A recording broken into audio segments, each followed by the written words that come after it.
काले हीरे को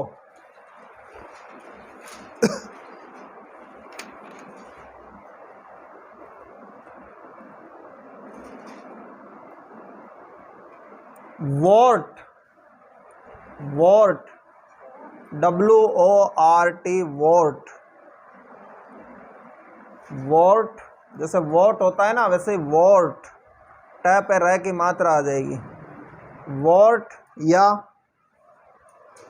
कार्बोनेडो कहते हैं, या कार्बोनेडो कहते हैं।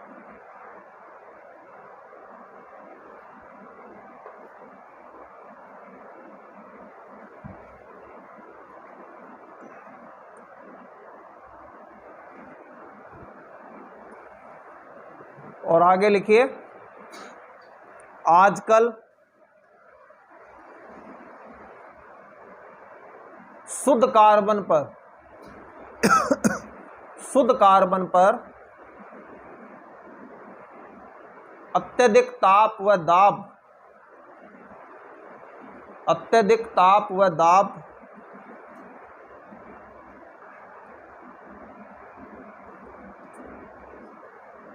लगाकर कृत्रिम हीरे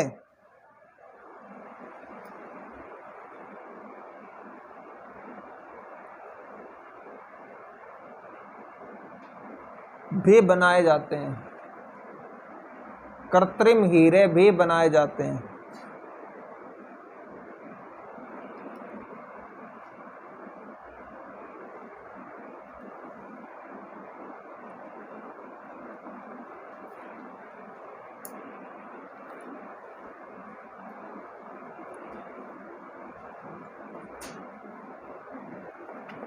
ठीक है ना, कृत्रिम हीरे भी बनाए जाते हैं। यानी कि आजकल वैसे तो हीरा कहाँ मिलता है, प्रकृति में मिलता है, यानी बना बनाया रेडीमेड मिलता है, कोयले की खान में मिलता है, लेकिन आजकल कृत्रिम हीरे भी, आर्टिफिशियल भी कोयला है, उस पर उच्च दाब और दाब का प्रयोग करके जो सिचुएशन होती है उसके अकॉर्डिंग जो भी परिस्थिति से वो हीरा बनता है, उसी परिस्थिति से आजकल आर्टिफिशियल हीरे भी बनाए जाने लगे हैं।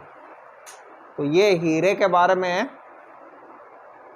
जो कि कार्बन का एक क्रिस्टलीय अपरूप है। दूसरा लिखिए ग्रेफाइट।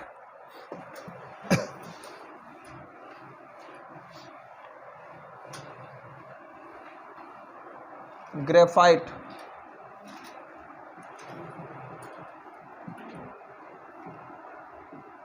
ग्रेफाइट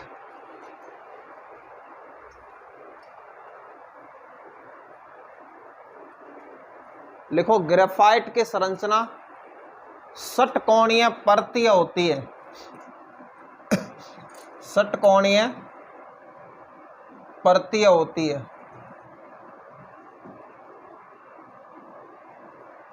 षटकोणीय परतीय होती है। इसमें एक कार्बन 3 अन्य कार्बन से, इसमें एक कार्बन 3 अन्य कार्बन से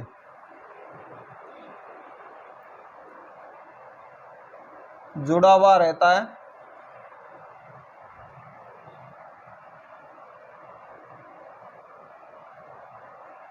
जिससे प्रत्येक कार्बन के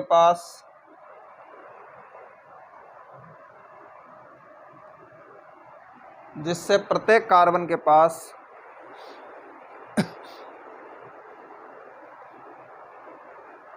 एक मुक्त इलेक्ट्रॉन होता है।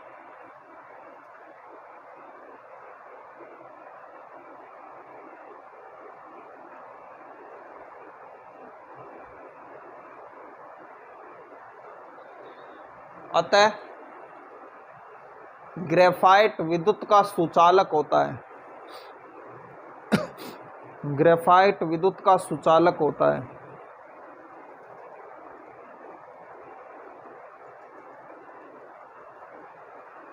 इसमें कार्बन का संकरण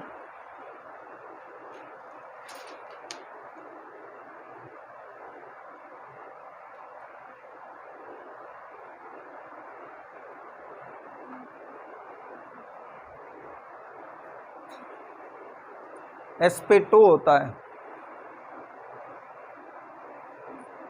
sp2 होता है। P के ऊपर 2 लगाना पावर की तरह, sp2 होता है।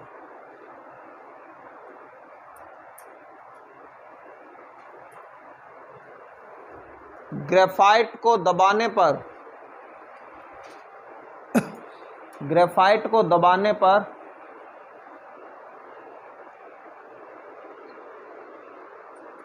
इसकी परतें आपस में फिसलती हैं, अतः ग्रेफाइट मुलायम व चिकना होता है।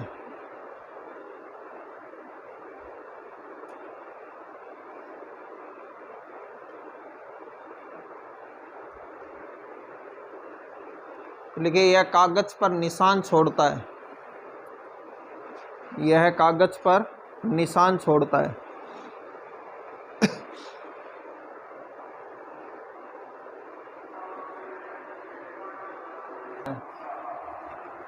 ये ग्रेफाइट, ये जो जहाँ ये जोड़ है ये कार्बन है, ध्यान रखना। ये सब जगह मैंने कार्बन नहीं बनाए हैं, तो आप देखें कि ये जो एक कार्बन है वो 3 अन्य कार्बन से, ये सारे जो कोने हैं ना, कोने ये कार्बन को दर्शाते हैं हमेशा। तो ये ग्रेफाइट है, इसमें आप देखेंगे कि एक कार्बन कितने कार्बन से जुड़ा हुआ है, 3 कार्बन से जुड़ा हुआ है। अब 3 कार्बन से जुड़ा हुआ है और सिंगल बॉन्ड बनाया हुआ है। और कार्बन के पास कितने इलेक्ट्रॉन होते हैं बाहरी कक्षा में? 4। तो हर कार्बन के पास एक एक फ्री इलेक्ट्रॉन होता है, और ये फ्री इलेक्ट्रॉन यहाँ घूम सकता है इस ग्रेफाइट के अंदर आराम से। तो मुक्त इलेक्ट्रॉन जिस भी चीज़ में होते हैं वो विद्युत की सुचालक होती है। किसी के भी जो ठोस वस्तुओं के विद्युत का चालक होने का कारण होता है उसमें क्या होना? मुक्त इलेक्ट्रॉन। आपको ये पूछे ये ठोस है, ये धातु है या धातु है, कोई सा भी है, वो ठोस है अगर, और उसमें विद्युत का चालन हो रहा है, वो विद्युत का सुचालक है, और उसका रीजन पूछे तो इसका रीजन है उसके अंदर क्या होना? मुक्त इलेक्ट्रॉन होना। तो ग्रेफाइट विद्युत का सुचालक होता है। दूसरी बात, इसकी संरचना षटकोणीय आपको नजर आ ही रही है कि ये षटकोणीय होता है, हेक्सागोनल होता है। अब षटकोणीय के एक परत दूसरी परत के ऊपर चढ़ी हुई होती है। जैसे कि ये कागज है, ये इसकी एक लेयर है, इसके ऊपर ये दूसरी लेयर है।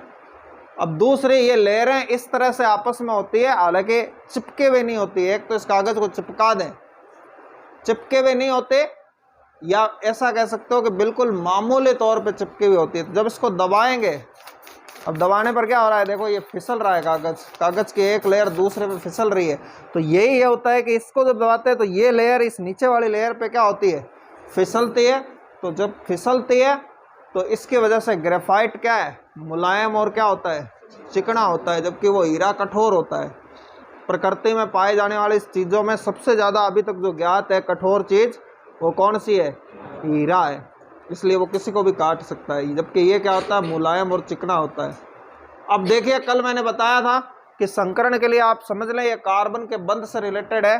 तो कार्बन ने हीरे में 4 बंध बनाए थे, तो 1 S और 3 P, वो कितने हो गए? 4। और ग्रेफाइट में आपको ये ध्यान रखना है कि एक कार्बन कितने कार्बन से जुड़ा हुआ है? 3 से जुड़ा हुआ है। तो 3, फिर S तो 1 रह गई, P में 1 कम हो गया, तो ये sp2। इसको आप इस प्रकार से याद रख लेना, ठीक है।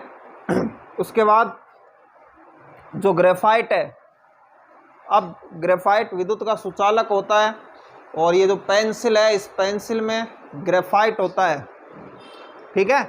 पहले ध्यान रखना, ग्रेफाइट जो है, ये जो पेंसिल वाला ग्रेफाइट है, इस पे अगर आप थोड़ा सा इसको घिस लिया जाए तो ये चमकने लगता है। तो पहले इस ग्रेफाइट को लेड का अपर रूप माना जाता था, इसीलिए ग्रेफाइट से बनी हुई पेंसिल को आज भी लेड पेंसिल बोलते हैं। इस पेंसिल को, हालांकि वो लेड नहीं है, लेकिन फिर भी क्या कहते हैं? लेड पेंसिल बोलते हैं, ठीक है। ये लिख लिएगा, ये कागज पे निशान छोड़ता है। तो ये कागज पे निशान छोड़ता है, जाहिर है ग्रेफाइट लग गया किसी चीज़ पे तो उस पर निशान छोड़ देगा, इसीलिए ये पेंसिल बनाने में होता है। और आप ये बात लिख लें कि पहले ग्रेफाइट को लेड का अपर रूप माना जाता था, पहले ग्रेफाइट को लेड का अपर रूप माना जाता था, इसीलिए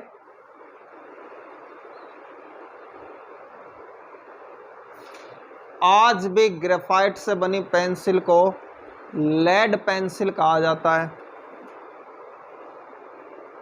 इसलिए आज भी ग्रेफाइट से बनी पेंसिल को लेड पेंसिल कहा जाता है।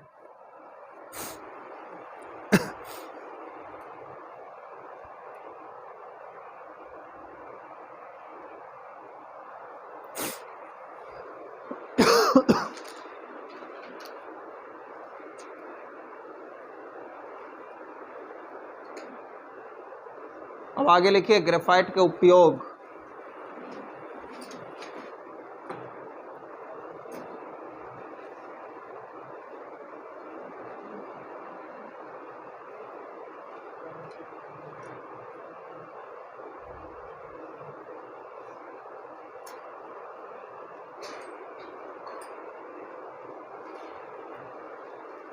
लिखिए धातुओं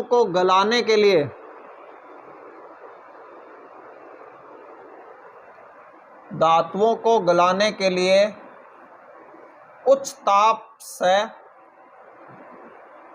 क्रूसिबल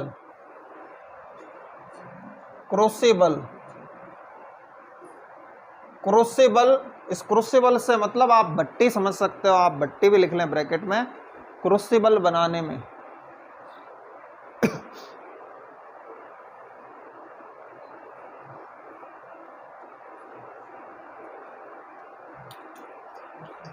एक्चुअल में क्या होता है कि कई धातुएं हैं वो बहुत ही ज़्यादा टेम्परेचर पे 3,000 4,000 डिग्री सेंटीग्रेड टेम्परेचर होता है तब वो पिघलती हैं, उनके गलनांक इस तरह के होते हैं। अब ध्यान रखना कि किसी भी भट्टी को, जो भट्टी बनाई जाती है उसमें आग तो दिखाई जा सकती है चाय जितनी, लेकिन एक बात का ध्यान भी रखना पड़ता है कि जब वो पैक होती है, अगर आप किसी बंद जगह पे बहुत ज़्यादा गर्मी उत्पन्न कर दोगे तो धमाका होने के चांसेस ज़्यादा रहते हैं। तो धमाका तब होता है जब वो चीज़ें सहन नहीं कर पाए उस गर्मी को। तो ऐसी खास तौर पे ईंटें बनाई जाती है ऐसी भट्टियों को बनाने के लिए जिसमें कहीं विस्फोट नहीं हो, जिसको बहुत ज़्यादा गर्म करना पड़ता है किसी चीज़ को, उसके लिए उसको बोलते हैं अग्निसह ईंटें। तो ये अग्निसह ईंटें भी इससे बनाई जाती है ग्रेफाइट से, कि भाई अग्नि को सहन कर पाए जो बहुत ज़्यादा। नहीं तो अगर भट्टी को आप ऐसे ही बना लोगे किसी भी चीज़ से, इन ईंटों से बना लोगे तो जिससे घर बनता है, तो कुछ 2-4 बार में वो पहली बात तो क्रैक हो जाएगी भट्टी, और ऐसा भी हो सकता है कि वो भट्टी जब जलाओ तो धमाका हो जाए ज़बरदस्त। तो इसलिए खास चीज़ों से ऐसी भट्टी को बनाया जाता है। तो इसके लिए बहुत सारी चीज़ें होती है, उसमें से एक जो है ग्रेफाइट का भी यूज किया जाता है। आगे लिखिए पेंसिल व रंग बनाने में, पेंसिल व रंग बनाने में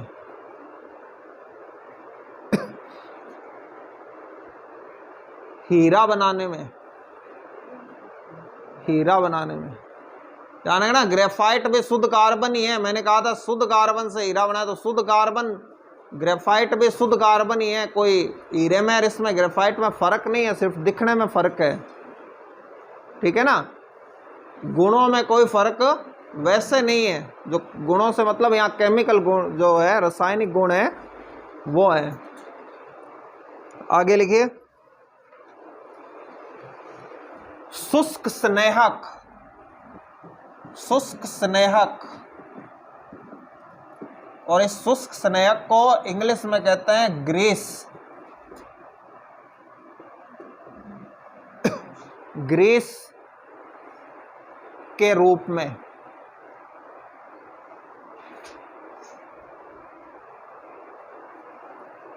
स्नेहक यानी कि लुब्रिकेंट बोलते हैं इसको इंग्लिश में। ये क्या होता है? लुब्रिकेंट किसी भी चीज को, किसी भी मशीन को दिया जाता है ताकि वो इजीली चले, अच्छी तरह से वो चले, चिकनी हो जाए उसकी सतह, उसका घर्षण कम हो जाए, जैसे मशीनों में हम इसके लिए नॉर्मली तेल देते हैं, तो तेल देते हैं तो वो तेल किस लिए दिया जाता है? उस मशीन के घर्षण को कम करने के लिए कि वो इजीली चले। बहुत सारी चीज़ों में हम तेल देते हैं इसके लिए। लेकिन कुछ ऐसी जगह होती है जहाँ लिक्विड तेल नहीं दिया जाएगा, और देंगे तो फिर वो बह जाएगा। जैसे ये जो साइकिल, मोटरसाइकिल के जो पहिए होते हैं, इनकी जो रिंग होती है, इसका जो बीच वाला हिस्सा है, वो हिस्सा जो है वो भी, वहाँ भी घर्षण कम से कम हो, वो इजी चले। तो अब वहाँ तेल तो ठहरेगा नहीं। मान लो आपने दिया और वो थोड़ी देर में बह जाएगा, सारा टपक जाएगा। तो इसके लिए फिर सॉलिड जो होते हैं, सॉलिड तेल यानी कि स्नेहक का उपयोग किया जाता है, जिसको ग्रीस कहते हैं। तो मोटरसाइकिलों में, साइकिलों की जो धुरी होती है, उसमें ग्रीस का उपयोग आपको पता है कि किया जाता है। वो ग्रीस जो है, वो काला ग्रीस, वो किससे बनता है? वो इससे बनता है, ग्रेफाइट से बनता है। तो ध्यान रखना, ये लुब्रिकेंट है अच्छा, यानी कि शुष्क स्नेहक है। लुब्रिकेंट तेल भी होता है, ठीक है। आगे, शुष्क सैलों, शुष्क सैलों व विद्युत अपघटन के क्रियाओं में इलेक्ट्रोड के रूप में, शुष्क सैलों व विद्युत अपघटन के अभिक्रियाओं में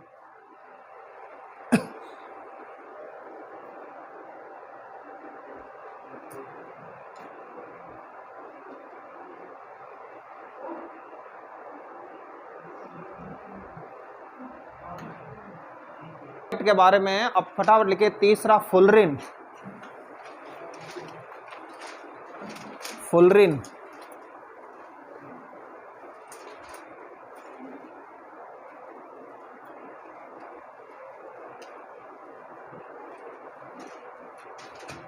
फुलरिन, इस फुलरिन का जो नाम, इसमें एक और लिख लो इसके ब्रैकेट में, बक्की बॉल।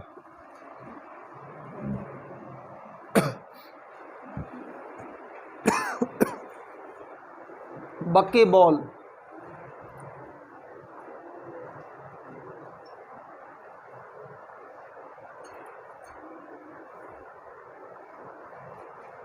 देखो इसका नाम बंक मिस्टर फुलरिन के नाम पर पड़ा। बंक मिस्टर, ये वैज्ञानिक का नाम है, इसका नाम बंक मिस्टर फुलरिन के नाम पर पड़ा।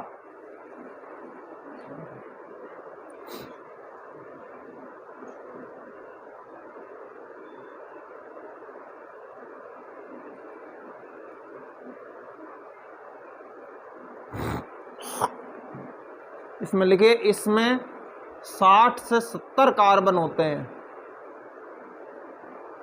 इसमें 60 से 70 कार्बन होते हैं।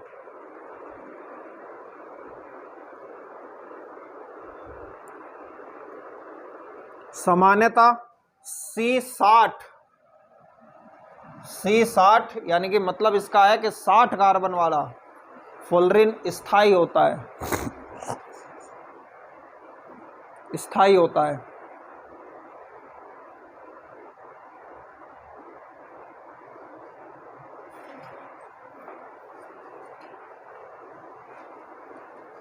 यानी बक्के बॉल का मतलब है कि इसकी संरचना फुटबॉल के समान होती है। अगर आपने फुटबॉल देखा हो तो फुटबॉल में इस तरह से होता है कि उसमें षटकोण बने हुए होते हैं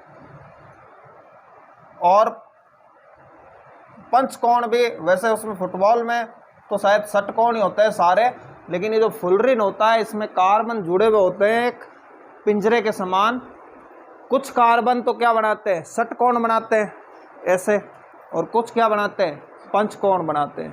तो इस तरह से फुलरिन बनता है। तो फुलरिन को देखने पर ये एक फुटबॉल के जैसा नजर आएगा, ठीक है, इसलिए इसका नाम ये बक्की बॉल है। आगे लिखिए, इसका उपयोग अतिचालक के रूप में, अतिचालक के रूप में किया जाता है।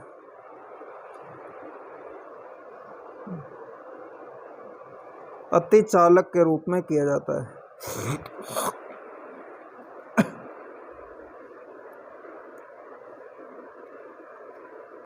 अति चालक का मतलब होता है, मैंने आपको धातुओं के बारे में जब बताया था तो मैंने बताया था कि भाई धातुओं में एक गुण होता है प्रतिरोध, जो बिजली बहने के रास्ते में क्या डालता है, रुकावट डालता है।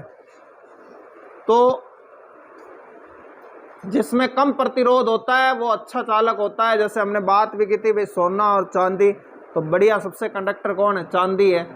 तो अति चालक क्या होता है, जिसका प्रतिरोध जीरो होता है, या तो जीरो होता है या बहुत ही कम होता है, जिसको आप जीरो के करीब मान सकते हो। तो ये इस तरह की चीज़ होती है, इसका उपयोग इसलिए किया जाता है, अति चालकों के रूप में किया जाता है। ये तीसरा है फुलरिन। अब लिखिए कार्बन के अक्रिस्टलीय रूप, अक्रिस्टलीय अपर रूप, कार्बन के अक्रिस्टलीय अपर रूप।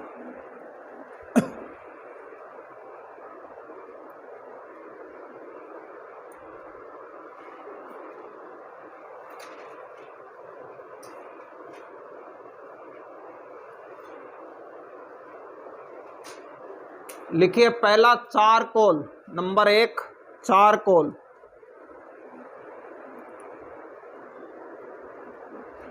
ब्रैकेट में इसके लिख लें कार्बन का अशुद्ध रूप।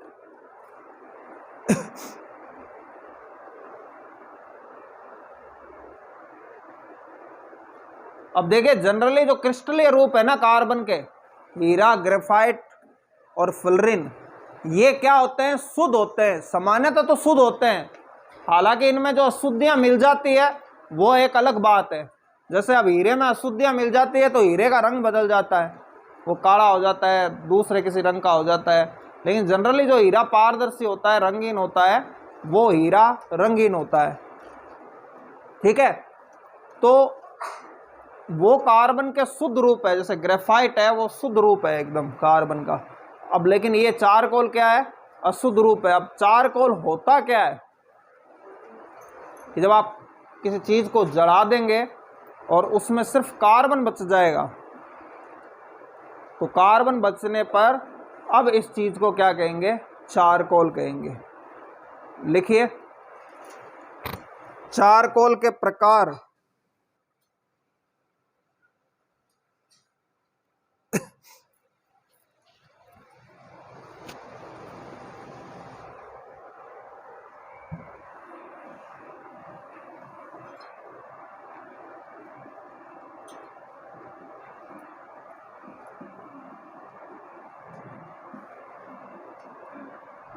कास्ट चारकोल, पहला लिखिए कास्ट चारकोल।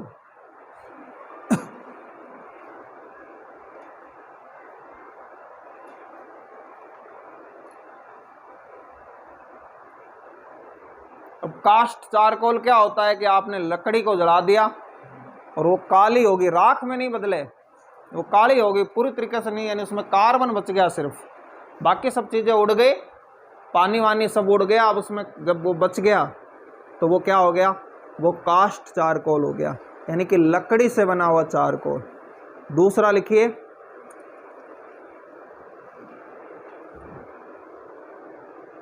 अस्थि चारकोल। अस्थि, अस्थि का क्या मतलब होता है, हड्डियां, अस्थि चारकोल।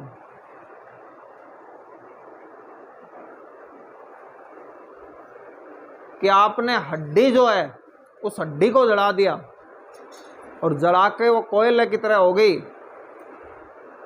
तो फिर हड्डी से बना हुआ जो चारकोल है, काली पड़ी हुई हड्डी, तो वो क्या हो गया, अस्थि चारकोल।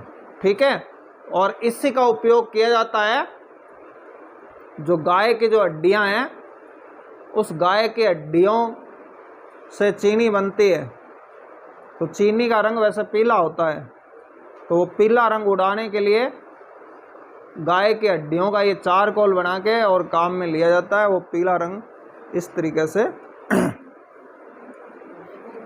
ठीक है ना, हाँ गन्ने से तो बनती है, मैं तो कह रहा हूँ पीला रंग उड़ाया जाता है, मैंने ये थोड़ी कहा कि हड्डियाँ मिलाते हैं उसमें, गन्ने से तो बनेगी, वो गन्ने से पीले रंग की बनेगी चीनी। ठीक है ना, अभी पीले रंग की तुम्हें चीनी देंगे तो तुम लोगे थोड़ी दुकानदार से। हालांकि वो ज़्यादा उसमें मटेरियल होता है, पौष्टिक चीज़ें उसमें ज़्यादा होगी, तो इसलिए वो फिर हड्डियाँ इसमें चीनी में फिरा के, और हड्डियाँ चीनी में फिराने के बाद में ये जो है इसका उपयोग किया जाता है। हालांकि चारकोल बनाना ज़रूरी नहीं है, लेकिन सीधे हड्डियाँ भी वो उसको चूस जाती है पीले कलर को। लेकिन चारकोल एक अच्छा अधिशोषक होता है, अच्छा सोखने वाला होता है, इस वजह से चारकोल के रूप में करते हैं तो काम जल्दी हो जाता है। आगे लिखिए, चीनी चारकोल। चीनी चारकोल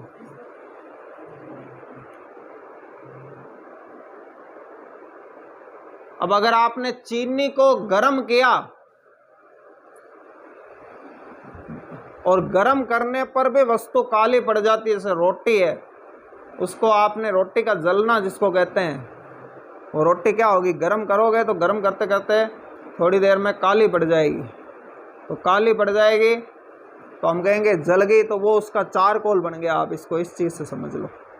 एक्चुअल में जो लकड़ी से जो कोयला बनता है ना, वो कोयला नहीं होता, कोयला तो वो होता है पत्थर वाला।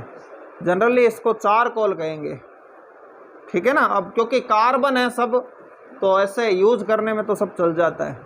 तो चीनी को भी आप गर्म करें हल्का सा और उसको जला दें, समझ लें एक तरह से।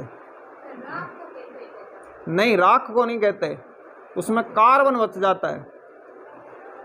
अब रोटी है ना, रोटी, उस रोटी में क्या है, उस रोटी में स्टार्च है। स्टार्च क्या चीज होती है, जैसे स्टार्च माल्टोज में बदलता है। मैं माल्टोज स्टार्च का फार्मूला तो कॉम्प्लिकेटेड होता है, तो ये होता है C12H22O11। तो रोटी में क्या चीज है, यानी कार्बोहाइड्रेट, जो हमारे खाने का प्रमुख अवयव है, ये कार्बन का एक यौगिक है। अब ये किस चीज का कॉम्बिनेशन है, तो अगर आप ये देखें H22O11, तो ये पानी है, ध्यान रखना।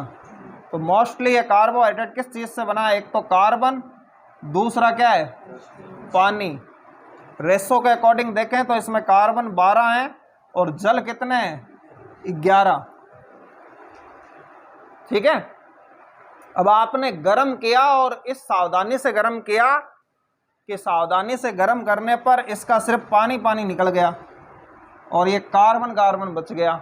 इसको कहते हैं रोटी का जलना। अब वो कार्बन बच गया, जली हुई रोटी आप खाओगे तो अब आपको कार्बन का स्वाद आएगा, इसलिए वो अच्छा नहीं लगता है।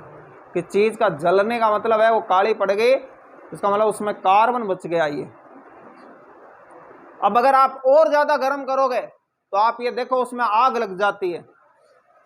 तो अब आग लग जाती है तो ये कार्बन भी जल जाता है, फिर उसमें राख बचती है। राख कार्बन नहीं होती है, राख फिर दूसरी चीज़, उसमें फिर ज़्यादा वो लंबी बात हो जाएगी। तो यहाँ जो हम चारकोल की बात कर रहे हैं वो क्या कर रहे हैं कि उसमें सिर्फ क्या बच जाए, कार्बन बच जाए। तो कोई भी चीज़ है पहले उसमें से ये पानी निकलता है, पानी लिक्विड वगैरह दूसरी चीज़ें निकलती है और पहले कार्बन बच जाता है अगर आप उसको लिमिटेड गर्म करें, वरना थोड़ी देर बाद देखें आप उसमें आग लग जाती है। अब जब कार्बन कार्बन ही बच गया ना तो उसके बाद में उसमें क्या लगता है, हाँ ये बात अलग है, कोई ज़्यादा ज्वलनशील चीज़ें हैं तो पहले से ही आग लग जाए, वो एक अलग चीज़ है। जैसे सब्जी वगैरह में तो ऐसे ही आग लग जाती है, तेल वगैरह होता है इस वजह से, लेकिन पहले वो नहीं जलेगा। राख अलग चीज़ है, राख को नहीं कहते चारकोल, ठीक है। और फिर आगे लिख लें रक्त चारकोल।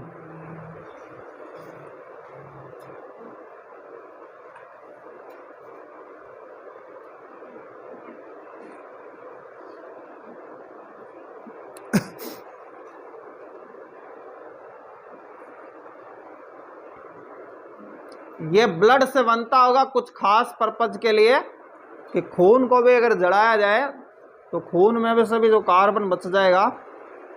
ध्यान रखना ये हवा की कम मात्रा होनी चाहिए। ऐसा चारकोल जब बनेगा ना तो उस समय हवा ज़्यादा नहीं होनी चाहिए, हवा ज़्यादा होगी तो फिर वो कार्बन से राख बन जाएगी। तो हवा की कम मात्रा से ये जो चारकोल है ये बनता है। अब लिख लें चारकोल के उपयोग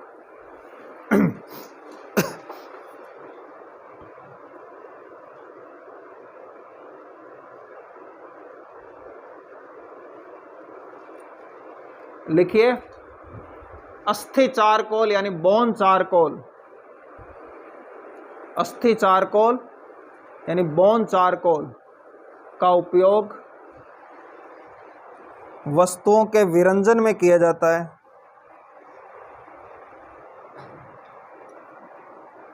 फिर लिखें चीनी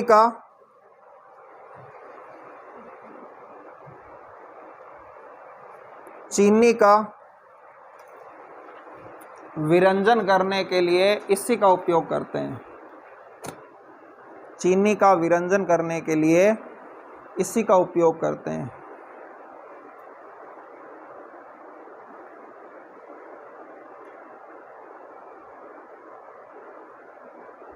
चलो बाकी नेक्स्ट क्लास में कराएंगे, वो नीचे